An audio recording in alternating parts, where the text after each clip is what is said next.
2025 എനിക്ക് തോന്നുന്നു പുതിയ സ്റ്റാർട്ടപ്പൊക്കെ തുടങ്ങുന്നവർക്ക് ഇതാണ് ഏറ്റവും വലിയ രക്ഷപ്പെടാനുള്ള വഴിയെന്ന് തോന്നുന്നു. ഇതിനെ ഇവിടെ മാർക്കറ്റുള്ളൂ നമ്മുടെ നാട്ടിൽ. ഇനി ഞാൻ ആലോചിക്കുന്നുണ്ട് 2025 ആയിട്ട് ഇങ്ങനെ പോയി പറ്റിക്കപ്പെടാൻ ആൾക്കാരുണ്ടോ? എൻ്റെ മോനെ, നമ്മളൊക്കെ ഇവിടെ എന്തെങ്കിലുമൊക്കെ സ്റ്റാർട്ടപ്പ് തുടങ്ങി മൂഞ്ചി തിരിഞ്ഞ് പോവുകയാണ് രക്ഷപ്പെടാതെ. ഇത് കൊള്ളാം കേട്ടാ. ഇങ്ങനെയും പറ്റിക്കപ്പെടാൻ ഈ കാലത്ത് ആൾക്കാരുണ്ടല്ലോ എന്ന് ആലോചിക്കുമ്പം പഞ്ചഭൂതങ്ങളെ 5 ഉള്ളൂ.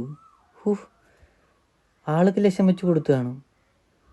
ഇനിയും മനസ്സിലായിക്കോ, ഇവിടെ ഈ ഭൂതവും പിശാചൊക്കെ ഉണ്ടെങ്കിൽ അത് ജീവിച്ചിരിക്കുന്ന മനുഷ്യന്മാരാണ്, അല്ലാതെ ഈ ചത്തവരോ പോയവരോ ഒന്നുമല്ല. നിങ്ങൾ വീണ്ടും വീണ്ടും പറ്റിക്കപ്പെടുന്നു, അതുകൊണ്ട് തന്നെ പറ്റിക്കാൻ ഇവിടെ ആൾക്കാരുടെ എണ്ണം കൂടുന്നു. ഒന്നും മാറി ചിന്തിച്ചാൽ തീരെയുള്ള പ്രശ്നമേ ഉള്ളൂ. അതിനാദ്യം എന്താ വേണ്ടതെന്നറിയാം? വിദ്യാഭ്യാസം മാത്രമല്ല, കുറച്ച് സാമാന്യ ബോധം വേണം. അതൊക്കെ പറഞ്ഞു കൊടുക്കുക ആരെങ്കിലും വേണം, അതും ശരിയാണ്.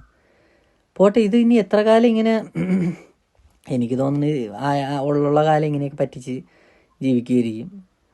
എനിക്കറിഞ്ഞൂടാ. ഇനിയും പറ്റിക്കപ്പെടാൻ ഇഷ്ടം പോലെ ആൾക്കാർ കാണും. ഇവിടെ എന്തുമാത്രം കേസുകളാണ് നമ്മുടെ നാട്ടിൽ നടക്കുന്നത്. എന്തുമാത്രം കേസുകൾ.